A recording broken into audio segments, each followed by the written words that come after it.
another episode of the podcast with your co-hosts, Brian Fontenot, Brandon Boone, and Kiera Sandoval. What up, what up, what up? What up, y'all? Hi, guys. How are you today? And doing good. How about you? Hanging in there. I'm glad we were able to come together this evening with all the technical difficulties on my end. I apologize. The devil is a lie, y'all. Just to let y'all know. If y'all never heard this before, if y'all never seen this in no spiritual hymn, the devil is a lie. We're going to The make it devil was happen. trying to come back for her. Oh yeah, Yeah.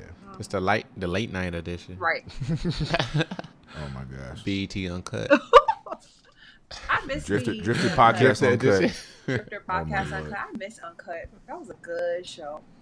Man, Bring it back. Bring I it miss when back. TV actually was good. Yeah, I miss that. Yeah. Sneaking and Good watching days. Uncut. That was like the highlight of my night.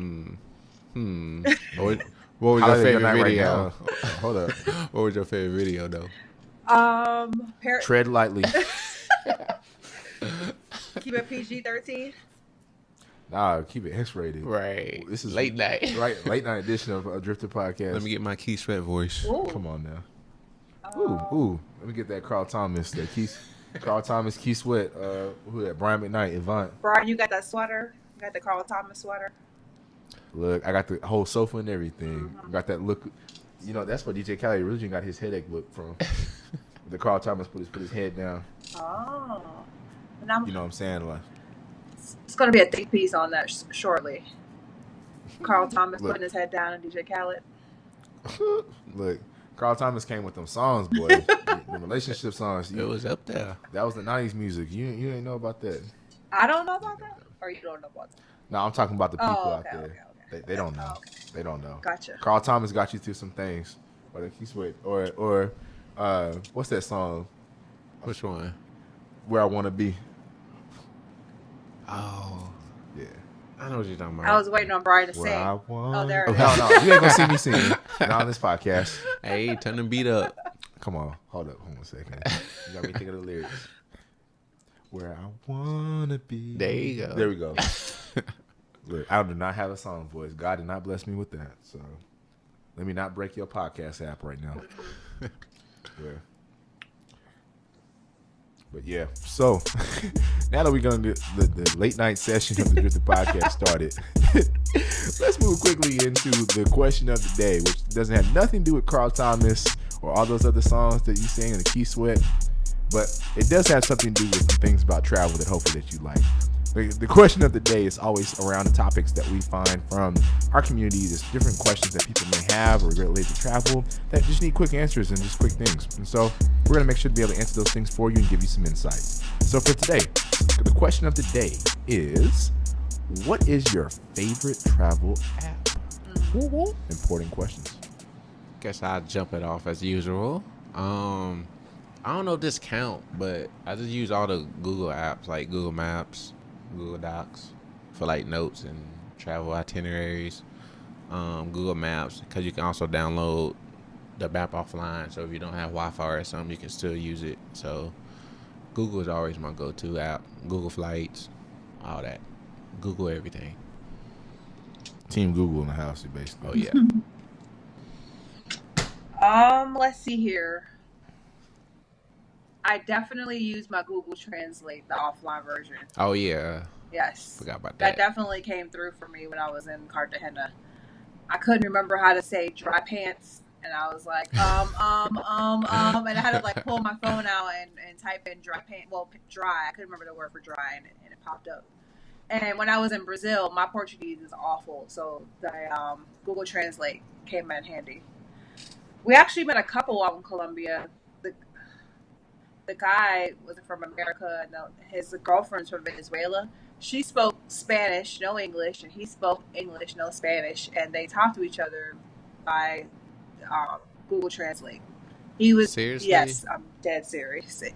Come That's- on. Man. No, they talk to each other through love. Don't get that What? twisted. No, Love was the real language there. he was like, "Hold on 1 second." He would talk in his phone. Where do you want to eat dinner tonight? And then he would like give it to her, and it would say it in Spanish, and then she would respond back in Spanish, and then respond back in English. I was laughing the whole entire time. It was the Did they most just funny meet thing. or they been together? So he met her like in another country, in Central America. I won't go all into details just in case, small world out here. But he met her in another country in like Central America, and they just kind of hooked up. And then now they meet each other in different countries for like Man, that's 2-3 crazy. weeks at a time. Hey, That's super dope. But it that's was super crazy. it- I mean, they talk to the language of love, though. I mean, The yeah. app was just a medium, right, yeah. but it's the language of love that keeps them together. Hey, Because I gotta say that for all the romantics out there. oh, okay, gotcha. whatever floats your boat. I mean, less conversation. Get to the chase. Cut out the small talk. Right. So it was funny because she was speaking Spanish and like I knew what she was saying and I could like figure it out before Google Translate like spit it back out to him. So I would like answer her question for her and he was just like totally lost. So yeah, Google Translate is platinum status So with me. Google's clutch. Yeah. Google needs to come out with individual languages so that when you talk crazy, that people understand what you're saying. The other quick thing really fast is Delta, the Delta app. I was telling you guys earlier. They'll actually send you a notification when your bag has been loaded on the plane, and then you'll get another notification when your bag is coming through the baggage carousel, baggage claim. So that was pretty clutch. Come through Delta. Yes. So Right. I appreciate that a lot. But that's it for me. Man, for me, to finish things off, I love TripIt. TripIt has been my favorite app for a variety of different reasons. One, I automatically pulls from my Gmail or my Google accounts because I use G Suite, and everything's instantly there. So when I go to the airport, no, I don't know what time I'm supposed to be there. I just looked at my calendar, and it said it there. And it said, hey, this is what you're doing. And I'm like, you know what? Guess I'm there. No, I don't know where I'm going next weekend. I just look in TripIt, and it says, hey, you're here. You're there. I'm like, okay, cool. But I just love the ease of it, just pulling everything together. Like, make reservations. I'm about to take a trip this weekend. It makes reservations for some stuff. It just automatically pulls it in there. It has my schedule in there. It shows me my calendar because I live and die by the calendar. Like, I'm very forgetful. So if it's not on my calendar, guess what? I don't remember. So don't send me a text message and say, hey, let's meet up. And be like, oh, cool. If I don't put it on my calendar, I'm not going to remember. Mm-hmm. So TripIt makes my life a lot easier. And then the flip side is TripCase, which I don't really use because my day job uses that. So I don't want them seeing my trips on TripCase. So TripCase is another good app that I love. But then outside of the favorites y'all mentioned between Google Maps and all Google apps, yeah, it's definitely a good one. Oh, another one is Maps.me. So after getting lost in Cuba without having a map and finding the Maps.me app, man, that map has saved my life ever since. Shout out to Brianna for introducing that to us when we were on a trip. So I definitely love that app too. Dope. I said this last time, but I really do need to look more into TripIt. Yeah. I need to use it more. I mean, the good thing in TripIt is free. And then, like, say, for instance, there are a couple things that I like about TripIt. So I get text messages when my gate changes, when my flight changes and such like that. And then they also track the price. So if my price drops, they let me know, hey, you should be able to submit a claim to get your money back. Oh, wow. Then they also, like, anytime like I fly into an airport, I immediately get a text, hey, you're at Lynn at this gate you need to be to. And then the great part is it's free. You can pay for the premium version, which I'm on, but you get a lot of good benefits for the free version. And it keeps travel stats too. So I know how many countries I've been to, how many miles I've traveled. Like, they sent me something the other day. I was like, whoa. Brother been gone 225 days. I'm like, yo. Out of this do year? I know what home is? Nah, just like out of all time. I'm about to say, I was what? like, most of the year. I was like, no. I was like, yo. No, that was an all-time stats. I Okay. mean, and it tells you like your stats too. But like, I really love TripIt. Like, it changed my life when I signed up for it years ago. And the best part was they had the free version. So, but like for instance, this year alone, I've been gone for 89 days on 24 trips. I've gone 73,000 miles. I've seen 52 cities in 9 countries. Wow, nice. See, I don't see all that when I look at my TripIt. My stuff look a lot more confusing. Man, I love it though, and then especially I share it with my parents so they know where I'm at, so they don't have to ask questions. That's dope. Yeah. So do you definitely love TripIt. Do you have to input, like, let's say you buy a ticket right now, does it, like, read it from your email, or you have to input where you're going? No, it reads it from the email, so it instantly pulls from your email. They have you can either forward it to an email address, which I don't really do all the time because it just automatically pulls it. You just have to set up a Google account or a Outlook account with your TripIt account, and it automatically will pull it from your email. So like I made flight reservations, hotel reservations, it automatically pulls it all together. And then the best part is you can share with other people. So like when I go on trips, I just share with other people. We have like a whole itinerary of the things that we're going to do, times, places, booking, information, cost, and all that. Just all in one place. So I mean, I love it. Okay. Keeps my life organized. And so like anytime I do a group trip, I'm always trying to get people to send me their plans, put it in Driftr. So He sure will. because it just makes my life easier. So then everybody's like, "When's your flight? When do you land?" I'm like, "Look and Trip it. It's there." Okay. So, yeah, super dope. The best part is, like I said, there's a free version, free tier. You can get Trip It Pro. Trip It Pro allows you to track some other things like seat trackers. It helps you find better other seats, or it tracks your points, such like that. You get VIP credits like 4-month trial at Clear, $25 Lounge Buddy credit, and all that. But man, I love it. And how much is that Lounge- service? It's like $50 a year. Okay. So, and they send text messages and all that. But the other piece that I like that they do is they have lounge buddies. So when I go into airports, it tells me exactly what lounges I have access to. Now I like that service. Yeah. And then that's a free app, and it just pulls from my TripIt, so it knows what city I'm in, where I'm going, what lounges. So I use those two together. So definitely, top 3 apps would be TripIt, Lounge Buddy, and Maps.me. Okay. I might have to try that out, Mariah. Look at you. I'm serious. Once you use it one time, you find how free and easy it is. You're gonna start using it forever. Okay. Because you don't have to do nothing. It just pulls from your email. It's perfect. Okay. All right. When I try it, I'll let you know how it goes. How about that? All right, Snack Attack. I'll be waiting. Yay!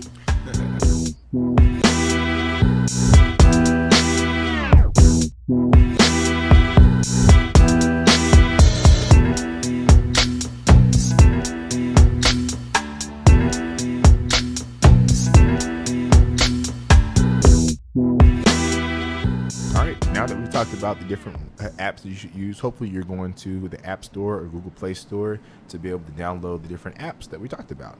Hopefully those apps are found helpful, and if they are, please let us know by joining our Driftr Travel Slack community by going to driftertravels.com/Slack. Now we're going to get into the next portion of the show, one of my favorite portions that I tell you every week.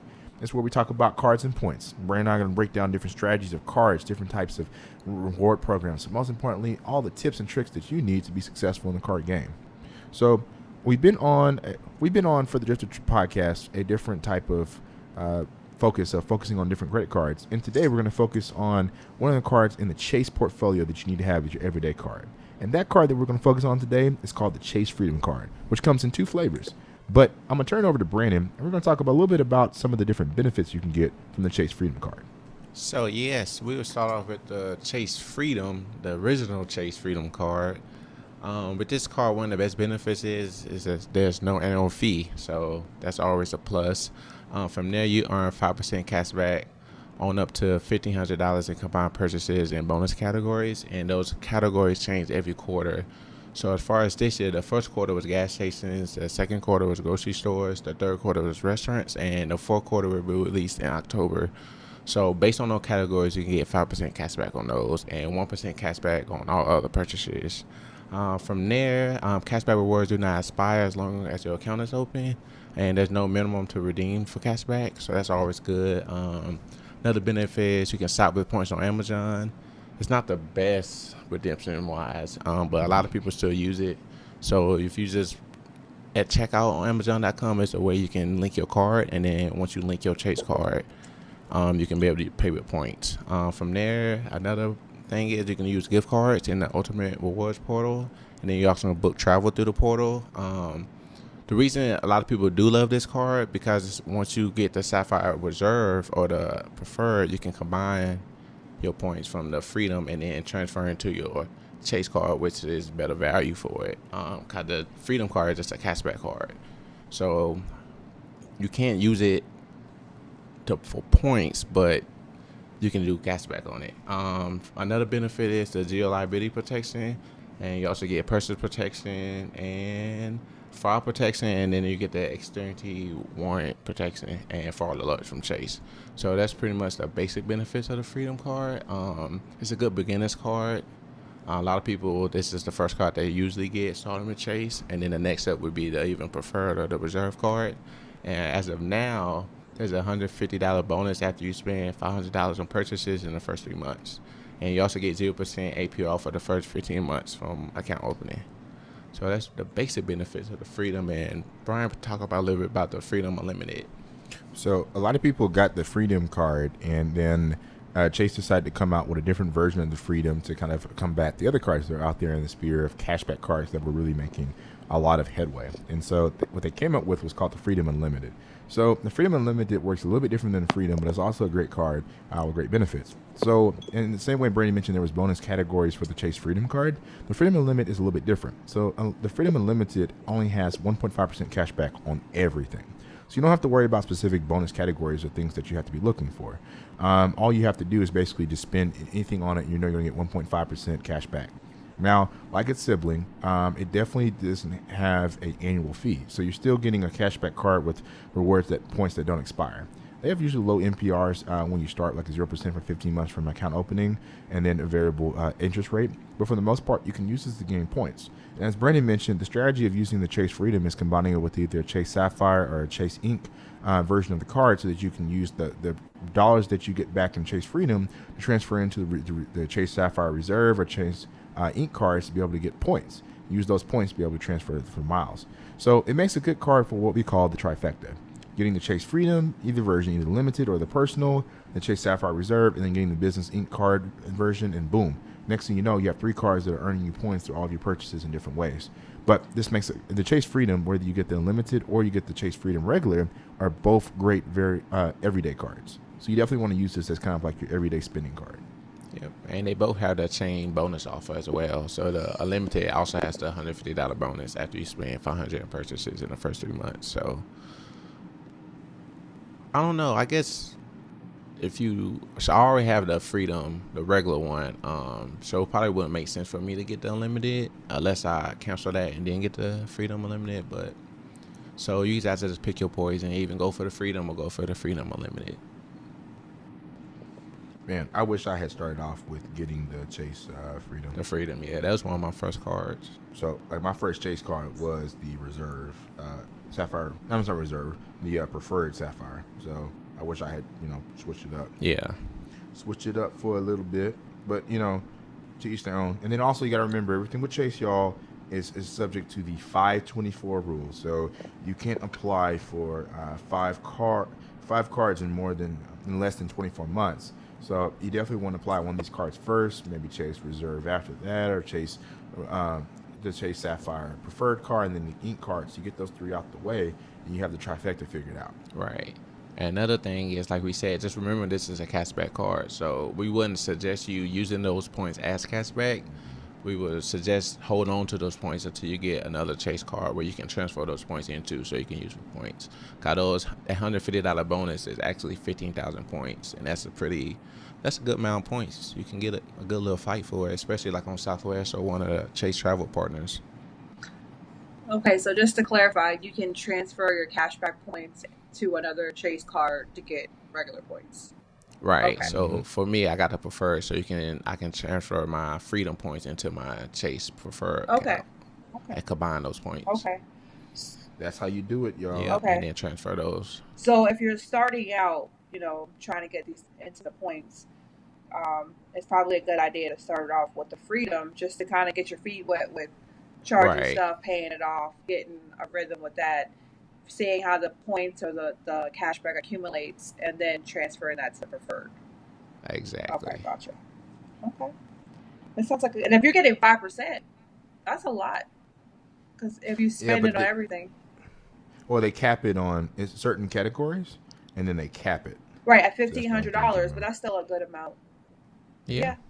And that's every quarter they cap it, like at $1,500? Every quarter, yeah. Okay. So, and then it changes per the category. Okay, gotcha.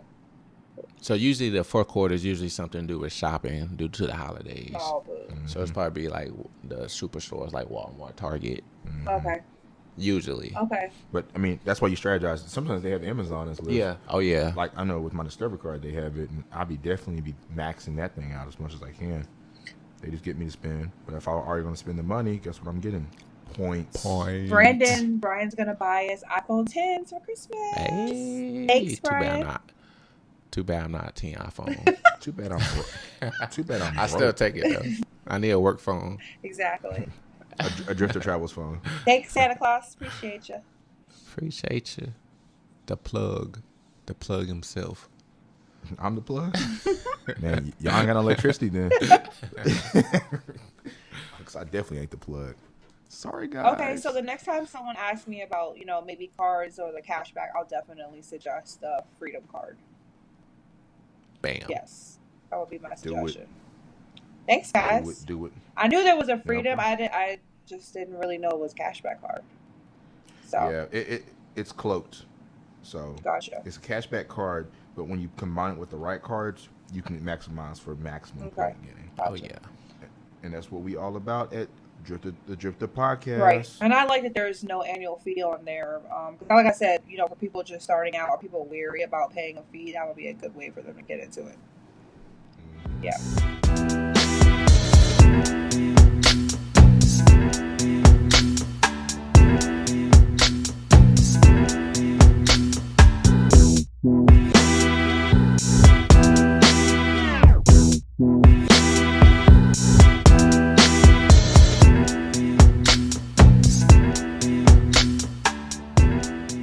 All right, y'all. So we've been able to take y'all through the Chase Freedom card. Hopefully you understand the difference now between the Chase Freedom, the Chase Freedom Unlimited. But most importantly, this can be your starter card. So for those getting entry into the points game, you definitely want to get this card and one of either Chase Sapphire, Reserve, or Preferred, or the Chase Ink. So definitely make that a card on your wish list.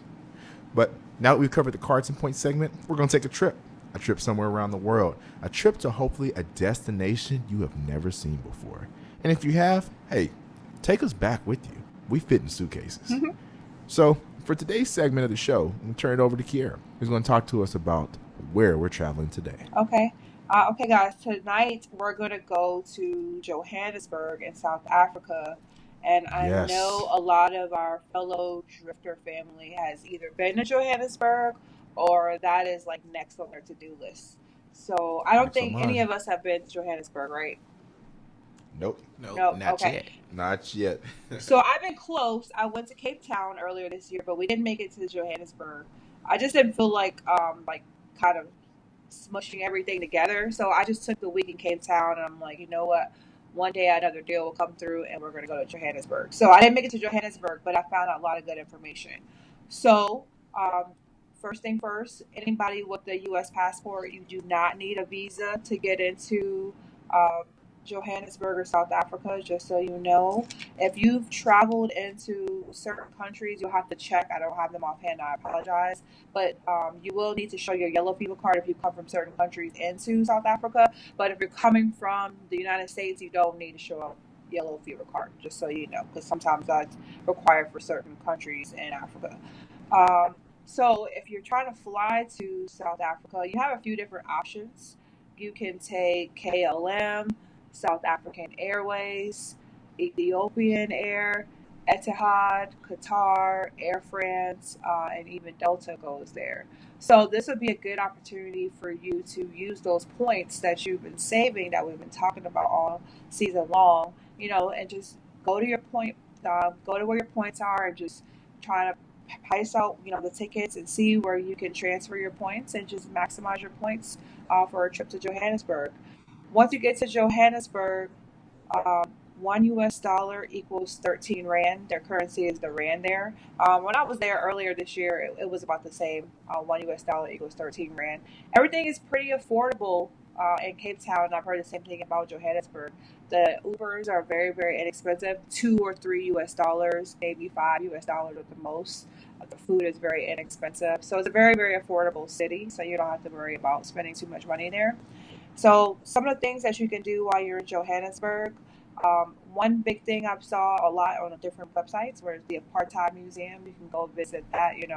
Apartheid was abolished in the 90s there. So there's a lot of history there. So you can go see about that. You can go on a tour of Soweto, which is one of the townships there.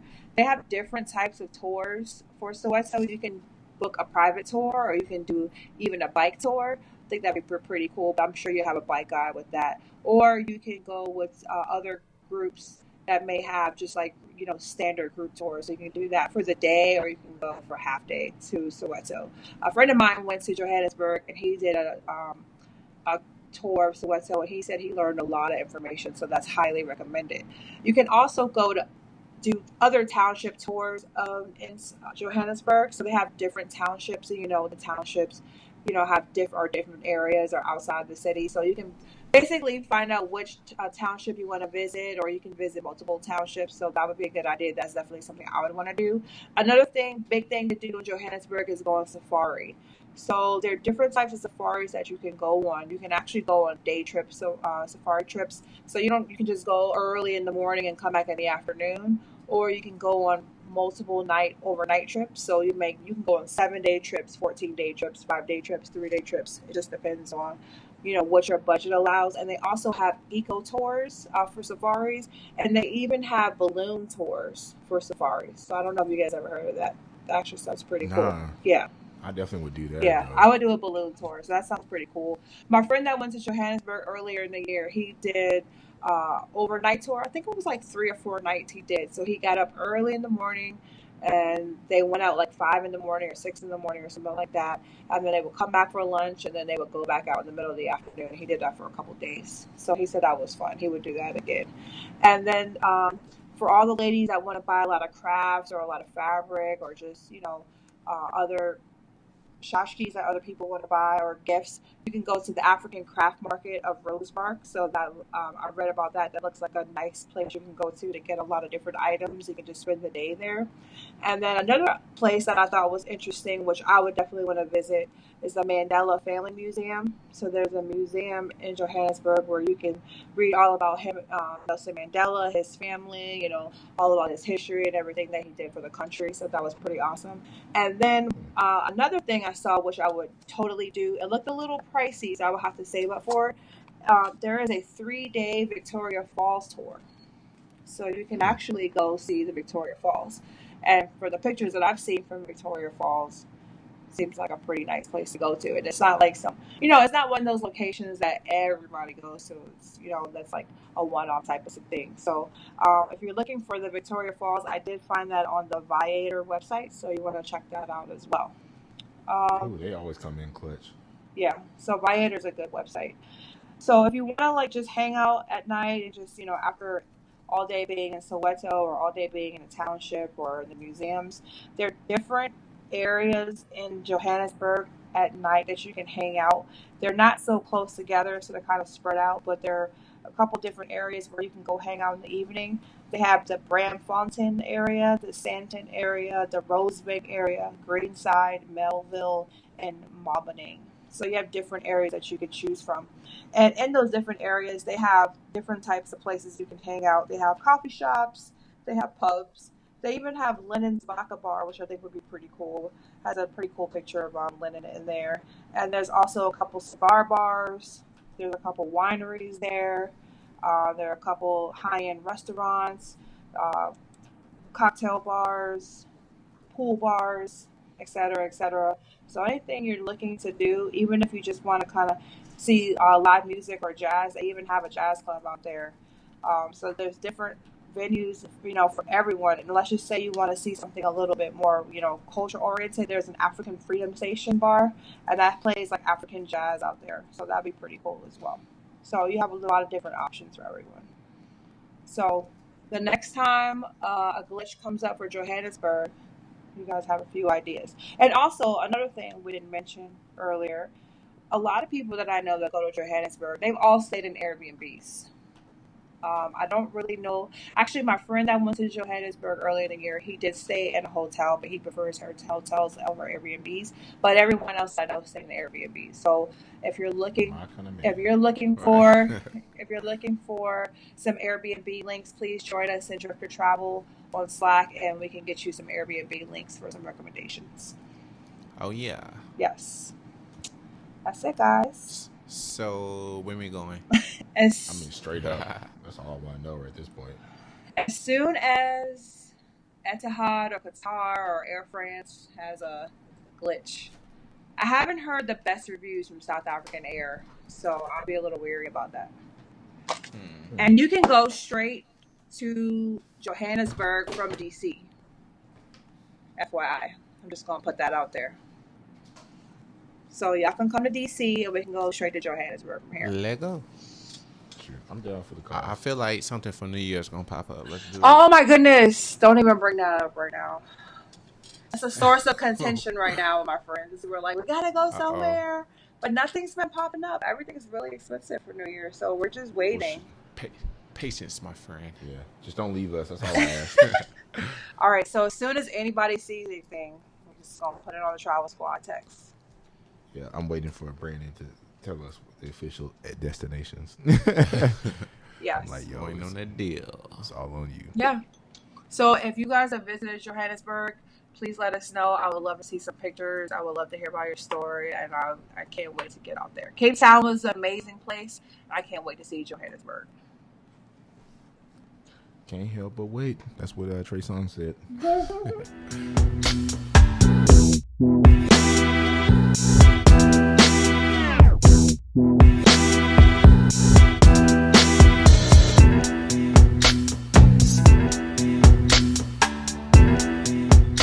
All right. So, you've traveled to South Africa, hopefully going to Johannesburg and hopefully making a trip back there soon if you've already been there. But if you haven't been, let's go out for the first time sometime, hopefully for New Year's. Yay. We've talked about Chase Freedom Unlimited, basically your Chase Freedom strategies. Make that your card that you can add on as being your everyday card, and just entry-level card if you're trying to get into the points game. But most importantly, download the apps that we talked about during our question of the day segment, where we talked about things like Trip It and talked about things like Google Maps and Google Translate. So most importantly, that you become the most savviest of travelers.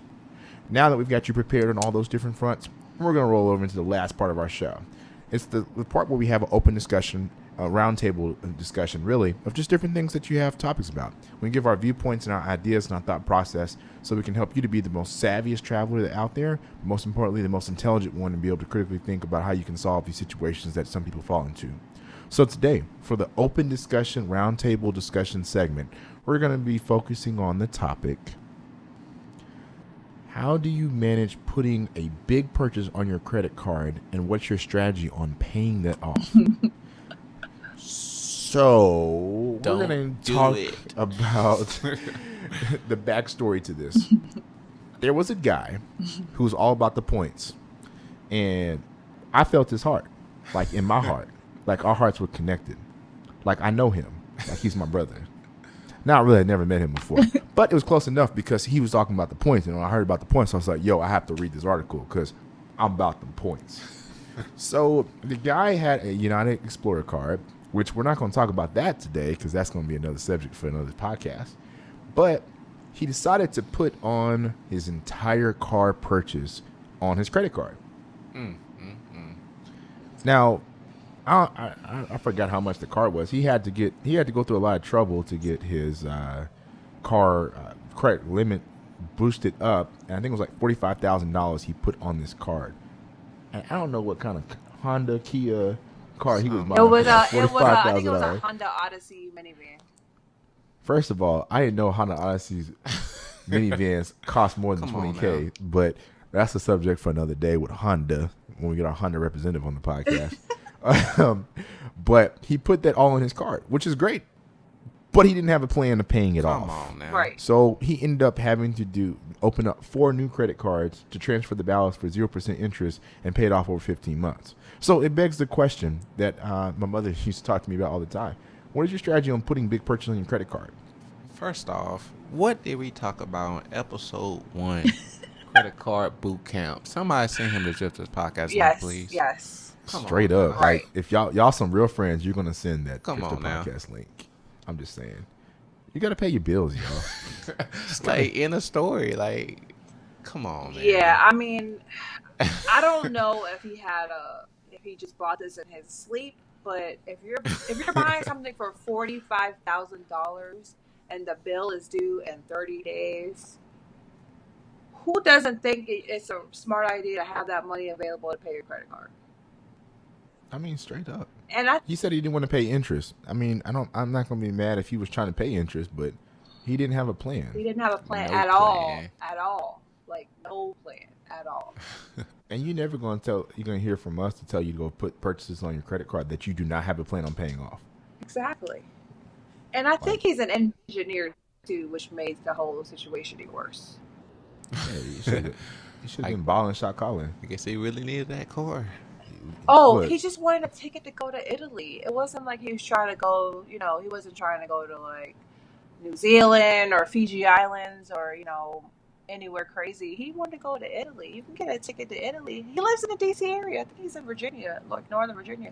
You can get a ticket to Italy for $400 or $500. I need you to get your life together, please. womp womp womp. I mean, he got a lot of points out of that. Let's not lie about it. Okay, but at the okay, same so that's time, another point, Brian. Yeah. He just put it on his regular United card. He didn't get like 2 times points, 3 times points. Like, if you're gonna risk it all, I need you to get at least 2 times points or 3 times points on his 45,000. So all he got was 45,000 points. Yeah. But low key, I would pay my student loans off like that. If when I'm ready to pay off my student loans, I'm gonna put it when I have the cash. I'm just gonna put it on American Express charge card because I'm gonna have the cash. Okay, keyword. I'm gonna have the cash. You're gonna have the cash Right. available. Right. Or if I had to pay off my car and make a car payment, then I'm gonna do it like that. Or I might use another service to do that. But to put $45,000 on a credit card and then have to get the bill and say, "Oh, I don't have the money to pay this," bad move. And then you gotta do a balance transfer, which Yeah. is probably 3%. He probably lucked up. I get 0% balance transfers with no fee all the time from Capital One because they want me to transfer my balance from other cards. I'm just like, no, I'll just pay it. I get one here and there, but he had to do 4 different times, though, right? Well, he opened 4 different new credit card cards. accounts. See, I bet all those didn't have 0% balance transfer fees. See, you know where he went wrong? He was over there negotiating with the dealership about putting the transaction on his credit card when he should have been trying to figure out how he was going to pay off the credit card. So he had one focus. He had one focus, only getting the points. He didn't have the focus on, okay, how am I going to pay this purchase off? Yeah. So, the thing that is my strategy that I've been told, and it was very wise advice. My mother always told me, don't put something on credit card if you can't pay within 3 to 4 months. So if I put something that's a longer term purchase, like a card, first of all, I don't buy cards and credit cards. Let me talk something realistic, a TV. One day. Like a TV. Right. I'm going to pay it off in 3 months. If I can't pay in 3 months, then guess what I'm not doing? I'm not putting it on my credit card. I'm not buying. You got to have your own financial restraints within your budget to be able to make it happen. Now, he could have been like the guy who had the American Express Black Card or the Centurion card, which we'll cover on the next episode, who bought a $7 million painting? No, I thought it was like $107 million painting. Yeah. I was just missing $100 million. Yeah. That's all. Yeah, it was like $107 million. I had to read that like Just 3 $100 times. million. I was like, $107 million painting, and they put it on his credit card. Yeah, $170 million painting. Oh, 70. Oh wow. Yeah, we're just missing a couple $100 million. It's not like that's a lot of money. It's not like we don't have that out there. So, but I mean, he put it all on that card, and understand it's a charge card, so he paid it off, which was super smart. It was super smart. He said 170 million points. Oh my god. Plus. Oh my god. Like you know what he's not going to be paying for the rest of his life? Travel. I mean, he's probably already rich. I mean, Yeah, that's like a point cap. Like, do they max your points? I'd have to figure it out. But come on, think about what you can do with all those points. That's a lot of points. And so when we talk about points and point strategy, we want you to be physically responsible, but we also want you to it can be physically responsible, but we also want you to be able to pay your bills. Right. Right. Pay your bills. That's what we've been saying that since episode 1. Oh, Pay your yeah. bills. So my whole thought process is this. Okay, I need X product, right? Mm-hmm. Do I have X amount of dollars in my bank account to pay for X product? Yes. Okay, cool. Then which card am I going to put it on? I'm going to put it on my Amex or my Chase Sapphire, either one. And it's not the other way around. It's not like, oh, I'm just going to go buy this and then come home and then 3 days later, then I'm like, oh, I don't know how I'm going to pay for it. Like, it doesn't work like that. Mm-hmm. Yeah. That's crazy. Yeah, I mean, especially $45,000. We're not talking about $4,500. You make a transfer, whatever. We're talking about $450. You get paid. Okay, I'm gonna pay it off. $45,000. $45,000. And then I think I read he tried to go to, get a car loan afterwards to like pay off the credit card, and the car loan dealerships weren't, the credit companies weren't trying to give him a car loan to pay off the credit card. He messed up all his options at that point.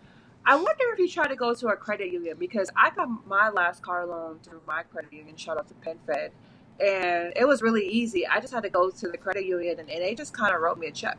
I had to give them like the VIN number of the car, et cetera, and they just wrote me a check. So I wonder if that's because you responsible. They don't trust that man. They be like, we never get our money back. Yeah. Well, I definitely don't. I hope that he goes to Italy in first class, him and his wife. Right. And I hope that they have the money to pay for everything in euros when they get back home, and they're not trying to worry about how to pay for their trip when they get back in town. Yeah. Well, I hope his vacation was worth it. That's what I'm saying. That one. He better be going to first class. What if he did all that and not even going anymore? Like, he can't even afford it. His wife be like, no, we can't go. Where was his wife in this whole transaction? Sleep. Nah, she probably went with him. Yeah, babe, that's a good idea. So I just feel like, and I've talked to older couples in the past about this. So like, depending on the dollar amount of transactions, couples don't talk to each other, right? If the dollar amount, depending. Hold up. It just depends on the couple, how long you've been married. Like older couples, he probably thought he was doing something good. Like, I'm a surprise. But what I'm wife. saying is, a $45,000 purchase requires a conversation with your spouse. Nah, if he wasn't thinking like that. He was just thinking like, I'm about to get my wife a free trip. Nah. Well, I thought from the story he talked to his wife. If I remember correctly. I didn't even read the article. I read the headline. I was like, nope. She needs to get smacked up the head with a beanbag. They both do. I mean, I'm nosy. Okay, but how long? I was like, how long is a transfer good for? The credit line transfer. A year, maybe. So he has a year. Transfer? Yeah, the balance transfer is a year, right? Yeah. So he has a usually year 15 months to figure out how to pay off $45,000. I think he saved the cash and he planned to pay cash, but my thing was he didn't have all $45,000 of it. That's where you're making a whole bunch of mistakes right there. No. Like how you not, if you're gonna know you're gonna make that purchase, you gotta know look, if your thing was he's gonna pay 2 months of interest, he knows that, but his thing was he didn't want to pay any months of interest and didn't have $45,000 and put it all on his credit card. So man, don't get stuck on just being one-sided minded though. Yeah, look at the bigger picture. Yeah. And like Brian said, I fully agree with what you said. If you can't pay off in 2-3 months, then don't do it. You have to figure out what your strategy is, and that was probably one of my sound pieces on financial advice my mother gave me, and I really used it in my own life. So like when I went to go buy TVs during Black Friday, I was like, hold up, can I afford this in the next 3 months? Can I pay this off? If I can't, I'm not going to pay for it. So I had to do all the math to make sure I could get there first. Right. And the thing you have to remember is you thinking points, but if you're paying interest on those purchases, those points not even worth it. Right. You basically just losing all your money to interest. Cause those payments add up. Right. 20%, 21% off thousands of dollars. Come on now. Right. Yeah. Well, I really hope that he pays off those balance transfers, within the grace period, so he doesn't get paid any interest, because then all that interest he's going to collect from now until when he doesn't pay the bill, he's going to get hit harder than just taking paying the 2-3 months of credit card interest. So, and travel cards usually have high interest rates. Right. So, hopefully he got it though. Hopefully he figures it out. Good luck, man. Yep. So, moral of the story. I would send you $5, but that's not going to help your cause. So. Nope, I'm not doing it. He's an engineer. He knows better. You know better. Sorry. I don't think so. No. Engineers are extremely intelligent. They do very well with math. Book smart. Yes. They crunch numbers before they do anything. Look, I know some engineers that when they do their balance sheet or their budget, they have line items for Starbucks coffee. Like that's a line item in their budget. So they're like very granular with everything. So he needs to do better. I know some people that blow their money on anything. They be in the club too. Racks on racks. Come on now. No comment. But So Look, I'm just saying. let's just make sure when we buy stuff, everybody, that we know we can pay for everything ASAP. Know that you can pay your bills. Yes. Pay your bills. Yes, you have to be responsible and pay everything off. And like I mentioned in the first episode, you know, if you get a credit card and you're worried about spending too much, pay your bill every week. If you know you got to pay your bill once, you know, every Monday, every Friday, every Thursday, then you're cognizant of everything that you're spending.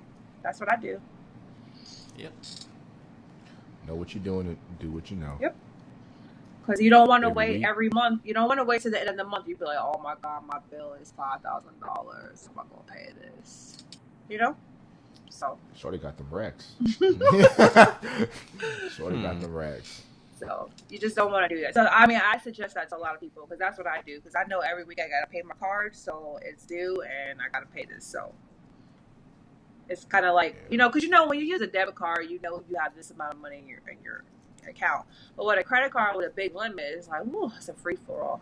So you gotta have. So for me, I gotta have some type of structure. So okay, every week I gotta pay my bill. So look, it's Friday, I gotta pay my bill. I was like, I can't spend any more money. So that's it. That's what I do. That's what you do. I ain't mad at you, Snack Attack. Yeah, I mean, every time I get paid, my credit card gets paid. Debit card, I don't even know what that thing is. A what? Oh man, Oh, let me tell you about my debit card for 2 seconds. So every day I look at my checking account just to make sure there's no fraud in my account to see, you know, what bills will come out of my account. So I see 2 debits for like $25 and $50 from some Riverview Communications in New York. I'm like, what is this? what is this? So it looks like one of the transactions got returned, but the other one didn't. So I checked the next day, the other one's still there. Then I got a third transaction. So I called my bank, and they're like, are you sure you didn't use your debit card? I was like, ma'am, I haven't used my debit card in over a year or 2. So no, I've not used my debit card. They were like, when's the last time you used your debit card? I was like, I can't even tell you because I don't use my debit card. They were like, yeah, I'm looking at your records. I don't see your debit card. I was like, you see all my bills coming out, but I'm not using my debit card. They're like, okay. So they put enough claims. I get my money back. The charge still goes through my account. They cancel my card and everything like that. So I'm still getting fraud on my card and I'm not even using it. So I think when I put my card in the ATM at my bank, I think they have like one of those reader things on there. So everybody be careful and check your accounts. That had to be it because I went to the ATM to get cash so I could go buy some foreign currency. And yeah, I used my ATM card at my bank, at my branch. And I still got fraud on my card. Dang. Yep. That sucks. Yep. So everybody just watch your accounts and call the fraud line when you see something crazy on your account. Yep. So I Googled the company that was trying to take money in my account. It was like some company in India for like long distance calls. I was like, great. Oh yeah. Of course. Automatically spam. Yeah. That's a scam. Automatically. Yeah. So I mean, I've been checking Red my account. flag. I check my bank account every morning just to make sure nothing's crazy going on in there. And boom, that happened 3 days in a row. Yep. That's 2017, boy. They get your information any day, anyway, Yep. any time. Yep. So just be It's careful. crazy. Watch your accounts. And if a penny leaves my account, I know. I got so many alerts set up. I'm so serious. So Like, I don't have any alerts on my checking account. I guess I could do that. But I have got so many alerts alerts for everywhere. everything. It's like I get Twitter alerts all day for, you know, airfare deals and text messages and group chats or whatever. I don't know. I think I might go crazy with another alert for banks. This for your money. I know. But I just check it every morning. Like every day when that's the first thing I do when I get to the office. I check my bank account. So waiting on Brian and Brandon to put some deposits in there for me. All right, y'all. That's the end of episode 15. End of the show. I mean, kidding. look, for all the users out there, if you be real and send me your account information, there might be some deposits. But on that note, we're gonna talk about getting sugar daddies and sugar mamas to pay bills on the next episode. All right. Get my notepad out. Shoot, I need to get my notepad out. I need to figure out where you find these people at. Apps. Next question of the day. It's app Where for do that. you find sugar daddies for travel and sugar mamas for travel? Don't take us too seriously, y'all. Just kidding. Just kidding. Well, we hope you guys have enjoyed the show. It's been another fun episode. Next episode, hopefully, we'll find some sugar daddies for y'all. But until that time, know that you can pay your bills and don't put stuff on your credit card that you can't pay off. Yes. So make sure to pay your bills. Brandon, what should we do with credit cards? Pay your bills. Kira, I want to make a big $45,000 purchase. What should I keep in mind? Make sure you have the cash available first to pay this off. If you can't pay your bills, y'all, don't do it. Don't Figure do out it. your strategy. We want to make sure that you're financially savvy out here and traveling the world, Yes. not paying interest on a $45,000 car that's going to depreciate by the time you leave the lot. On a Come on minivan too. Not even On a Honda minivan. It's a Honda, bro. It ain't an Audi. It ain't no luxury vehicle. It's a Honda. Like, I'm really tripping off of Honda decisions out here. Hey man, don't be stunting on my Hondas now. Look, a Honda shouldn't even cost $40,000. Hey man, he had to get the TVs and the headsets. Look, you know what I do with $40,000? You know what kind of Audi I'm gonna buy? Look, sorry, I'm biased, y'all. If you haven't figured that out yet, on a Honda though. Okay, I'm gonna start tripping, y'all. So we hope you've learned a lot about Johannesburg, South Africa, and definitely making a trip there. We hope that you've enjoyed learning how to use the Chase Freedom Card as your everyday spending card, and we definitely hope we answer your questions regarding what kind of apps you should use for travel.